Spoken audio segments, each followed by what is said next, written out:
La música actual depende mucho de los productores y de los sonidos que están involucrados. Por ejemplo, hace un tiempo estaba de moda el trap y por ese lado se iba a encontrar a alguien que supiera, que entendiera los ritmos. Luego se fue pasando a una experimentación que tiene más que ver con los sonidos del hiperpop, luego con lo latino. Pero más allá del productor y alguien que pueda entender que los sonidos o el idioma del presente forma parte de algo fundamental a la hora de pensar una canción, creo que hay algunas cuestiones que sí se pueden pensar, que sí se pueden tener en cuenta cuando uno empieza a escribir. Ya hemos hecho otros videos en los cuales hemos trabajado determinados tips, pero me gustaría un poco pensar hoy algunas de las cuestiones que tienen que ver con las estructuras raras.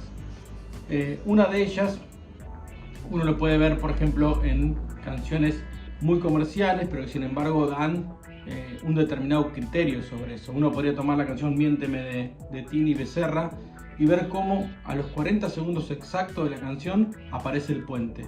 El puente es un tipo de estructura que generalmente aparecía sobre el final, que daba como la conclusión de la canción, y sin embargo lo que hacen es adelantarla y llevarla mucho más adelante. Otra cuestión interesante de la experimentación formal, que por ahí aparece en la vanguardia, pero aparece en lo comercial y genera un montón de cuestiones, tiene que ver con la estructura, por ejemplo, de Tini Elegante, en la cual da la impresión de que empieza Tini, aparece una canción adentro de la canción cuando entra Elegante, y esto parece darle un dinamismo interesante cuando vuelve Tini, aparece como una segunda canción.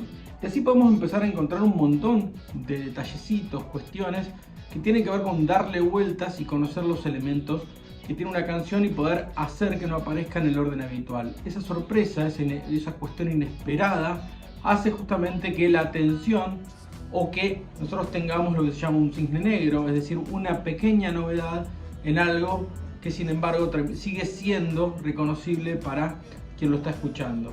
Y acá me parece importante, por ejemplo, Una noche en Medellín, lo que hacía, por ejemplo, de manera sencilla, era que cuando uno esperaba el estribillo venía al revés, ¿no? Del puente pasaba a lo que sería el cuerpo. Este tipo de ingenierías son muy habituales en la actualidad, son pequeños detalles que hacen que justamente la canción sea única.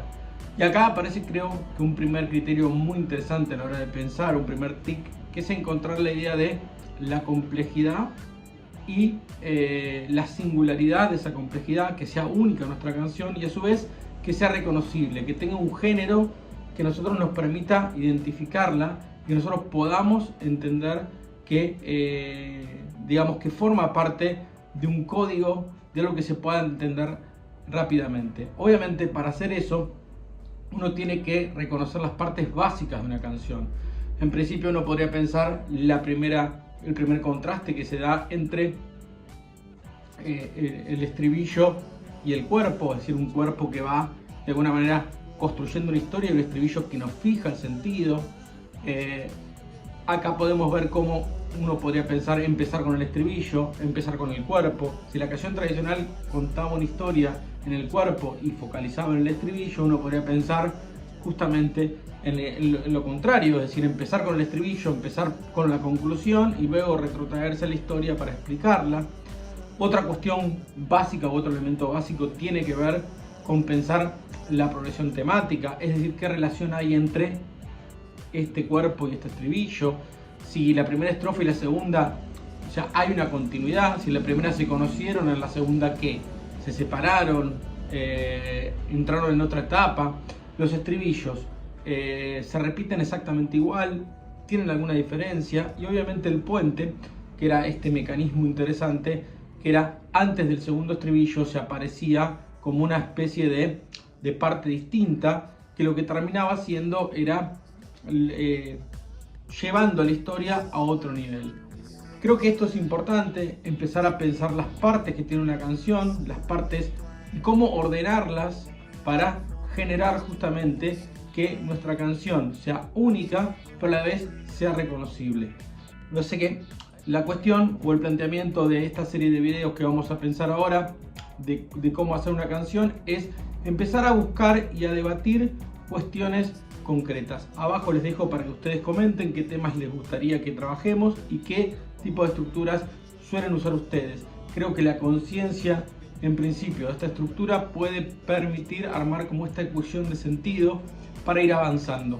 Entonces, resumiendo, este primer video que estamos iniciando es cómo son las estructuras de las canciones actuales. ¿Podemos estandarizarlas? Creo que la conclusión que un poco estamos sacando es que los productores en la actualidad lo que buscan son estructuras raras, canciones adentro de canciones, cosas inesperadas, que inclusive se puedan traducir en algo último que me parece muy interesante, es que toda canción en la actualidad tiene que pensarse en función de poder ser traducidas a pequeños segundos de intensidad que permitan que esas partes terminen siendo el hook, la entrada a la canción. Si la canción ya tiene de por sí una ingeniería, en la actualidad se busca pequeños momentos, gestos, detallecitos que permitan, por ejemplo, que entre esa canción o que se abra un universo en un reel de TikTok, en alguna de otras redes, un segundito, un momentito. Y acá aparece algo muy interesante, un concepto que amaban los románticos, los poetas románticos, que es la sinestesia. Posiblemente un secreto interesante de la canción es encontrar un momento de la canción que pueda conciliarse lo visual, lo auditivo, una paradoja, una contradicción, que se genere una duda en el que está escuchando y que funcione como puerta de entrada. Esta es una cuestión interesantísima de la música actual, la idea de pensar estructuras que permitan justamente que el mensaje se codifique de una manera muy potente y que además permita distintos espesores, distintas dimensiones y que hagan justamente que la canción funcione.